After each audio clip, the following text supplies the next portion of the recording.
ഇനി വൈകേണ്ട, ഇന്ന് തന്നെ നിങ്ങളുടെ വീടിനായി സിസോ സന്ദർശിക്കൂ. സിസോ, മേക്ക് ലൈഫ് സിമ്പിൾ.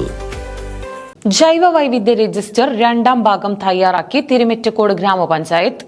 രണ്ടാം വോള്യത്തിന്റെ പ്രകാശനം പഞ്ചായത്ത് പ്രസിഡന്റ് ടി സുഹറ നിർവഹിച്ചു. ഒരു പ്രദേശത്തെ സസ്യങ്ങൾ, മൃഗങ്ങൾ, സൂക്ഷ്മജീവികൾ എന്നിവയെക്കുറിച്ചും അവയുടെ ഉപയോഗങ്ങളെക്കുറിച്ചുമുള്ള വിവരങ്ങൾ രേഖപ്പെടുത്തുന്ന ഒരു പുസ്തകമാണ് ജൈവ വൈവിധ്യ രജിസ്റ്റർ. കേരള സംസ്ഥാന ജൈവ വൈവിധ്യ റോഡിന്റെ നേതൃത്വത്തിൽ തദ്ദേശ സ്ഥാപനങ്ങളുടെയും പ്രാദേശിക ജനങ്ങളുടെ പങ്കാളിത്തത്തോടെയും ജൈവ വൈവിധ്യ പരിപാലന സമിതികളാണ് ഇത് തയ്യാറാക്കുന്നത്. ഇത്തരത്തിൽ തിരുമറ്റക്കോട് ഗ്രാമപഞ്ചായത്ത് തയ്യാറാക്കിയ ജനകീയ ജൈവ വൈവിധ്യ രജിസ്റ്ററിന്റെ രണ്ടാം ഭാഗത്തിന്റെ പ്രകാശനമാണ് നടന്നത്. ഗ്രാമപഞ്ചായത്ത് ഹാളിൽ നടന്ന ചടങ്ങിൽ പ്രസിഡന്റ് ടി സുഹറ, BMC അംഗം ഡോക്ടർ ഗോപാലകൃഷ്ണന് ജൈവ വൈവിധ്യ രജിസ്റ്റർ നൽകി പ്രകാശനം നിർവഹിച്ചു.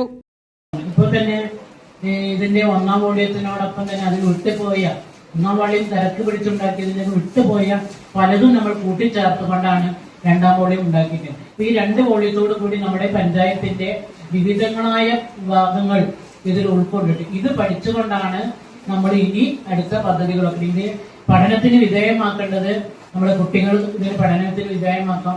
അതിന് അതുപോലെ തന്നെ ഉയർന്ന ക്ലാസുകളിൽ പഠിക്കുന്നവർ, കലാലയങ്ങളൊക്കെ പഠിക്കുന്നവർക്ക് നമ്മുടെ പഞ്ചായത്തിന്റെ DPR നോക്കിക്കൊണ്ട് ഇവിടെ എന്തൊക്കെയാണ് ഇവിടുത്തെ ജൈവ വൈവിധ്യമായിട്ടുള്ള കണ്ടുപിടുത്തങ്ങൾ എന്നതിനെ കുറിച്ചൊക്കെ നമുക്ക് മനസ്സിലാക്കാൻ വേണ്ടി കൃത്യമായിട്ട് പറ്റുന്ന ഒരു പുസ്തകം തന്നെയാണ് തയ്യാറാക്കിയിട്ടുള്ളത്. വൈസ് പ്രസിഡന്റ് മനോമോഹൻ അധ്യക്ഷനായി. BMC പഞ്ചായത്ത് കോർഡിനേറ്ററും സ്റ്റാൻഡിംഗ് കമ്മിറ്റി ചെയർമാനുമായ PS സുരേഷ് ബാബു, വികസനകാര്യ standing committee chairperson Radhika Ratheesh, ജനപ്രതിനിധികളായ KV Moidunni, Prema, KP Vipilesh, PA Wahid, Unnikrishnan തുടങ്ങിയവർ പങ്കെടുത്ത് സംസാരിച്ചു. GHSS ചാത്തന്നൂരിലെ വിദ്യാർത്ഥികൾ, BMC അംഗങ്ങൾ, അധ്യാപകർ, കുടുംബശ്രീ പ്രവർത്തകർ തുടങ്ങിയവർ പങ്കെടുത്തു.